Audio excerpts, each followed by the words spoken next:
বিয়ে করব। তোকে যত দেখি ততই অবাক হই রে মা। তোকে তো আমি ছোট থেকে তেমন কিছুই দিতে পারিনি, তাতেও তুই হাসি মুখে সমস্ত কিছু সহ্য করে আছিস। সহ্য করবার কিছুই নেই বাবা, আমি যেমন আছি ভালো আছি, আমার কোনো উচ্চাকাঙ্ক্ষা নেই। আর সব সময় তোমাকেই যে আমাকে সবকিছু দিতে হবে তার তো কোনো মানে নেই বাবা। আমি নিজে কাজ করে ধীরে ধীরে আমার নিজের জীবনকে পরিবর্তন করতে চাই। তোর এই কথাগুলো শুনলে সত্যি আমার মাথাটা অনেকটা হালকা হয়ে যায়। হ্যাঁ, এসব ফালতু চিন্তা করো না। আমি তো তোমাকে অনেকদিন আগেই বারণ করেছি, যত চিন্তা করবে তত মাথা যন্ত্রণা হবে। আজকে শরীরটা খারাপ আর আজকে মাঠে যেতে হবে না।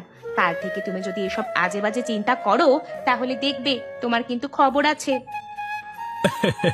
ঠিক আছে রে মা, আমি আর কোনোদিন এসব চিন্তা করব না।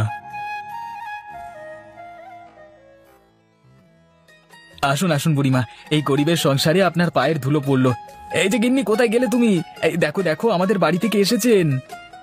আসুন আসুন বুড়িমা আসুন, আমি আপনার জন্য কখন থেকে অপেক্ষা করছি। এ তোমার বউ নাকি? হ্যাঁ বুড়িমা, ওর নাম মালা। ওর হাতের রান্না খুব সুন্দর। তা রান্না বান্না কত দূর মা? আমার যে খুব খিদে পেয়েছে। মনে আছে তো গরম গরম লুচি আর আলুর দম?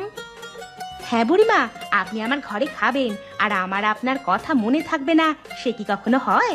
তরকারি অনেক আগেই করে রেখেছি আর আপনাকে গরম গরম লুচি ভেজে পাতে দেব। তাহলে আর দেরি করছো কেন মা? আমি তাহলে বসে পড়ি।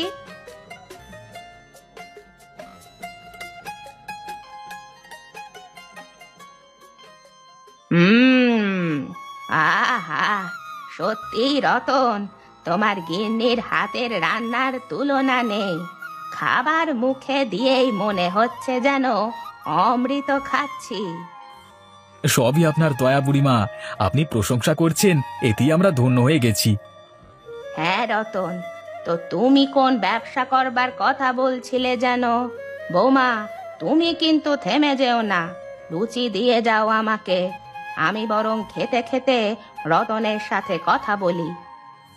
হ্যাঁ, আপনি কোনো চিন্তা করবেন না, আপনি মন ভরে খেয়ে যান। হ্যাঁ বুড়িমা, আমি একটা মাছের ব্যবসা খোলবার কথা ভাবছিলাম, আপনার কাছ থেকে মানে ঠিক আছে, তা তুমি কত টাকা চাও সেটা আমাকে জানাও। তবে তোমাকে একটা শর্তে আমি দেব টাকা। তোমার ব্যবসার কিছু অংশ আমি নিজের কাছে রাখবো। যে টাকা তুমি লাভ করবে তার কিছু শতাংশ আমাকেও দিতে হবে। হ্যাঁ বুড়িমা, তাহলে তো খুব ভালোই হয়। আপনি তাহলে ব্যবসা থেকে যে টাকা